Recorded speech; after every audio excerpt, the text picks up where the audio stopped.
What is water?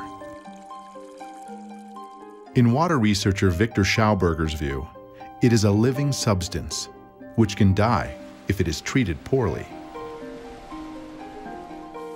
Schauberger believed that water is born in the forest. It falls as rain, and it filters down through the rocks, gathering minerals and trace elements until arriving at the surface as a spring. At this point, water is full of mother substances ready to provide life. Its vitality depends on how it flows, or how it is forced to flow. Water makes a long, difficult journey before arriving in our homes. It used to be common knowledge that a settlement could only occur where there was a natural source of water. Today, whether or not there is water in a place is of no importance, because we transport water for thousands of miles using high pressure.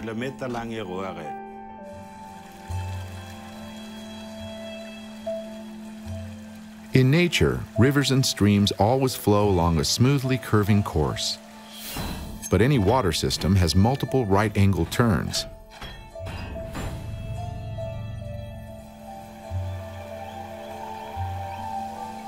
The natural structure of the water breaks down more and more with each such turn. Water from a water supply system which flows into our homes through pipes has various forms, crystals of various forms. But they are all deformed. That is, they may look like this. It can look like this or have these crystals and many other arrangements, but you won't see any symmetry or beauty.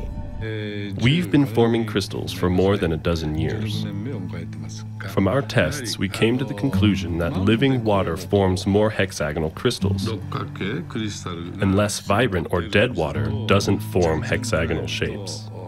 What concerns me is that water from any big city tends not to form beautiful crystals. When water travels in the city, it collects negative information from the people and pollution. Also, the more chlorine in the water, the less crystals can form. We also have pipes that make lots of turns. Imagine if you were water. You might want to die with all this unnatural and forced movement. It is well known that the water supply in many large cities is a closed-loop system. After undergoing aggressive chemical purification and passing through powerful filters, the water in these systems is returned to our homes, still remembering the chemicals and the violence it was subjected to. There are over 100,000 man-made chemicals, including pharmaceuticals, birth control pills, toiletries, and household cleaners. When the liver removes these toxins from our body, they get flushed down the toilet, where they then go into the sewer, where many pass intact through our sewage treatment facilities and filters, and are recycled back into our municipal water system, for us to consume once again.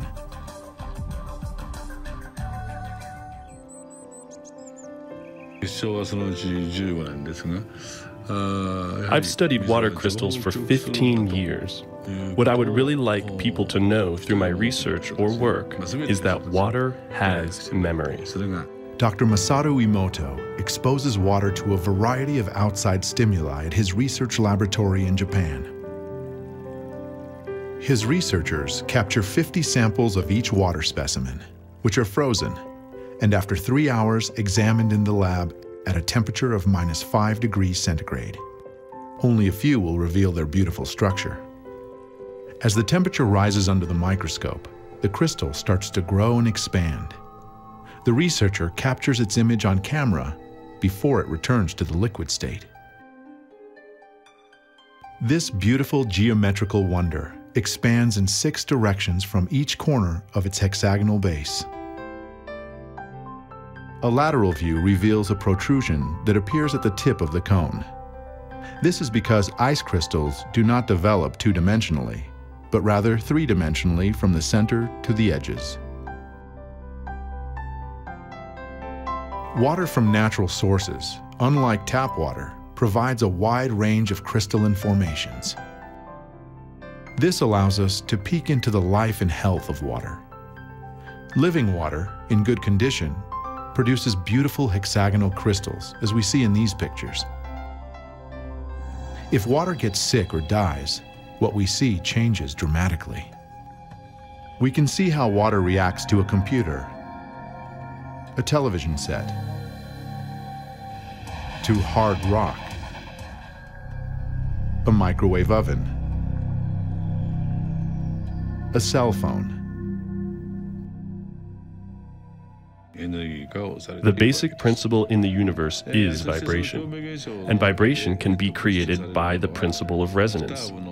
Without resonance, vibration doesn't exist, and this is the truth in the universe. In the quantum world, very small units of things resonate with each other, and that's how they affirm themselves. So we are able to reconfirm the existence of things by seeing them through this resonance theory.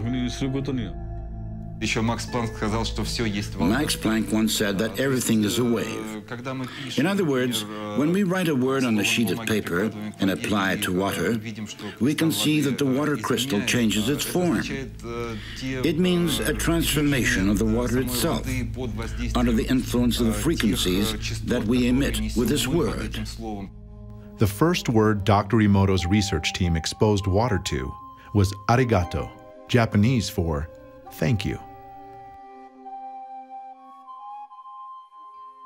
Next, we see what happened when they used negative words, such as you fool.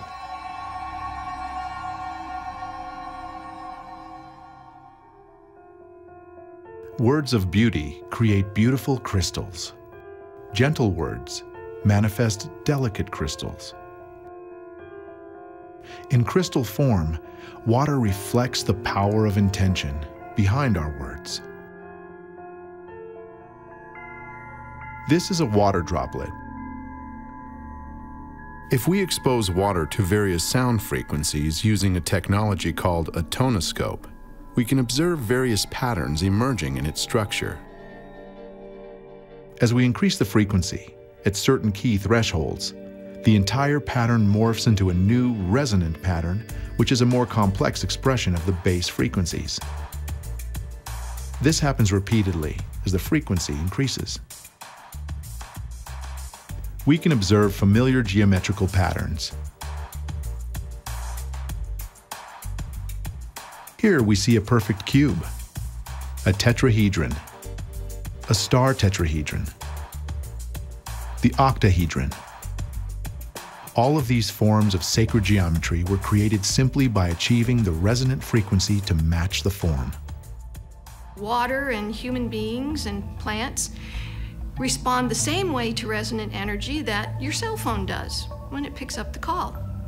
Human beings and water can respond to particular frequencies and energies applied that way, and you can build up tremendous energy and have tremendous effects. We grow crystals using resonant frequencies. Salt crystals, like the same kind of salt flowing through your bloodstream right now in water.